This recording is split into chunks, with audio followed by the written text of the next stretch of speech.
Good morning, guys. I hope you guys are doing great today. I am so tired. I'm out here trying to get some of my work done before it gets too hot. The last couple of days we have been sitting very close to 100 degrees, and today we're on track for about 96. So if I can get my work done out here quickly, I can save myself all of that sweating and just getting out of the heat. Anyways, the past couple of days, because it's been so hot, I've been up at the house cooking pulled pork for a few days now. I'm trying to pull those pork roasts out of my freezers and get those processed and into jars on my shelf. And I also have to take out a bunch of frozen tomatoes. I didn't have enough to do a batch of marinara sauce, so I've been freezing them, but now it's about the time to get them out. And plus, my freezers are jam-packed. I mean, I literally cannot even get a carton of ice cream in there if I tried. So I really need to find some different ways to preserve some of the foods in there. So that's what I've been working on, and I'll continue working on that today. But my main goal right now is to get this bed of sweet potatoes out. The vines have kind of started to die back, and typically I wouldn't take these out for about another month to month and a half because they have such a long growing period of like 150 days. But because the vines are starting to die back, I kind of went in here the other day and stuck my hand down in the soil, and the sweet potatoes that I grabbed were actually a pretty good size.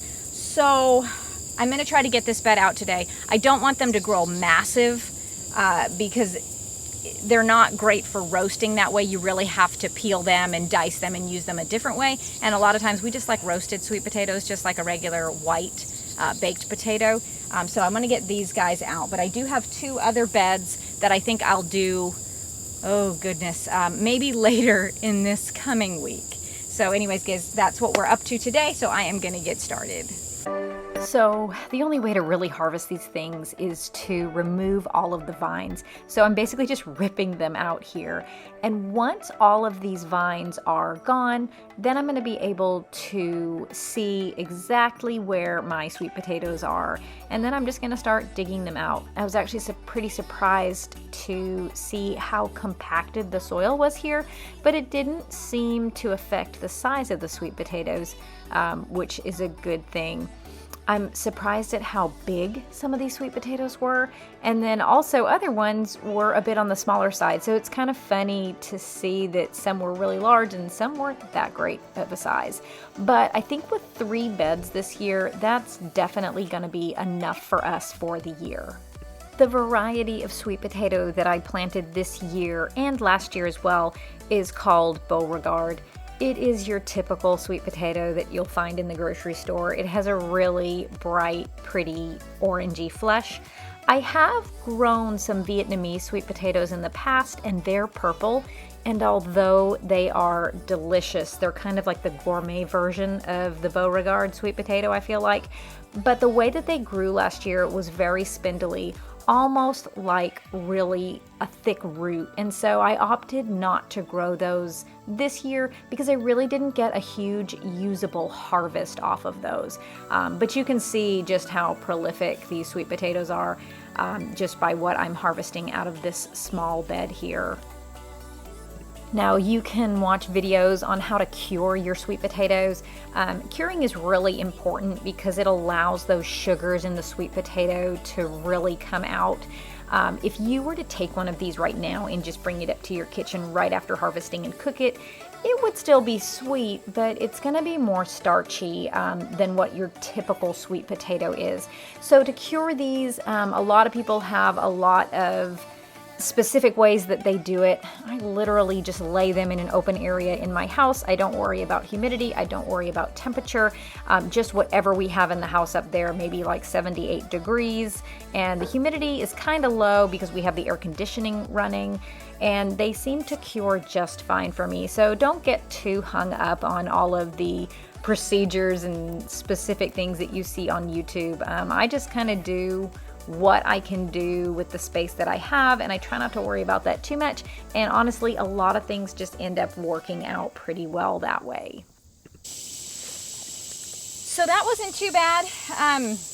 I feel like I got a pretty good harvest out of that one 4x8 bed. I got a whole wagon full.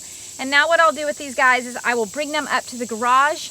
And I'm just gonna let them sit in there for a couple of days just so that any wet dirt can dry.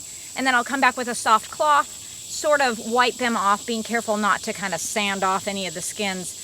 And then I will lay them in my house to cure. So that's one of 3 beds that we did this year. Still have a ton of peppers coming in.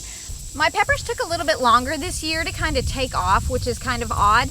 But once they did, they just keep producing. I've got a half bed here, and then I've got 2 whole beds there, plus another bed on the other side. And in fact, that reminds me, I need to harvest some jalapenos. I've been kind of slicing those in half and freezing those so that I can make jalapeno poppers when we want some through the winter. So that's actually what I'm gonna do next so that I don't forget about those guys. So this is the bed where I did a lot of my hot peppers just to kind of keep them separated from the mild peppers. But it's funny because some of my mild peppers this year are actually pretty spicy. So I'm not sure what happened there. Maybe some cross-pollination? I really don't know.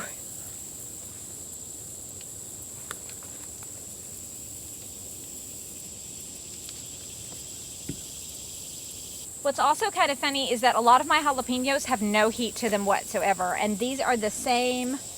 This is from the exact same seed pack that I used last year. I had some seeds left over. Last year, these things were smoking hot. This year, I made all of my salsas, and none of my salsas have any heat. I even went up to using like over 40 jalapenos in one batch, and still nothing. They're so mild. It's kind of crazy. You can see that the garden is just still going very crazy. There's lots growing. There's going to be a lot to harvest before the first frost. And we're about a month and a half before our first frost comes. Mostly over here, I have a lot of beans and cowpeas and things. I still have a lot of pumpkins and peppers. My tomatoes are still coming in. Raspberries are about, I don't know, maybe 60% of the way done. And so we still have a ton of food coming in every day. We actually got a pretty good harvest today, so the sweet potatoes are underneath there, and then I got a bunch of butternut squash and cantaloupe, some raspberries. I harvested my dragon tongue bush beans that I was growing for seed. There's jalapeno, some cucumbers, and then some zinnias, and also some butterfly pea flowers that we're dehydrating for tea. All right, guys, I'm gonna get out of this heat and go up to the house. I am literally just sweating like crazy out here. So yeah, I'm gonna get up to the house and work more inside today. Nate's going to be finishing our well house, or at least he'll be working on it. I don't know if we'll be completely finished today, but that's his plan. And so yeah, so that's what we're gonna be doing today. And here is some of the pulled pork that I was telling you about earlier. This is the 3rd roast that I have done in the crock pot here since yesterday. I started yesterday morning, we went through the night with another roast, and then this is the end of the day on Saturday. So this is the 3rd roast.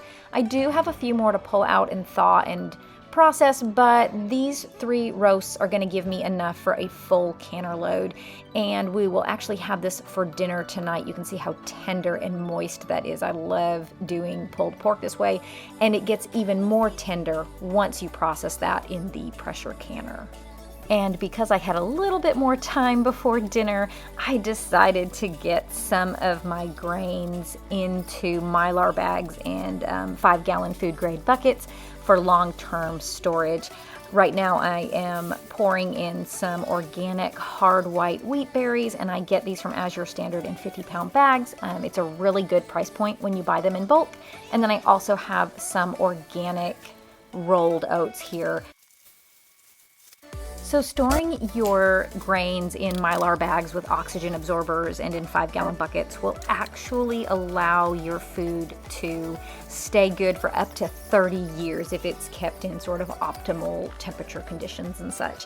So I get the Mylar bags from Azure Standard as well as the oxygen absorbers, and once my bags are full, I go ahead and toss in an oxygen absorber, and then I will seal them up, and I'll use my vacuum to kind of get out as much of the air as I can. These have like a little Ziploc top, and so once we do that, I'll actually come back with a hair straightener to kind of seal up those bags so that I don't have to worry about that Ziploc part opening up while they are in storage.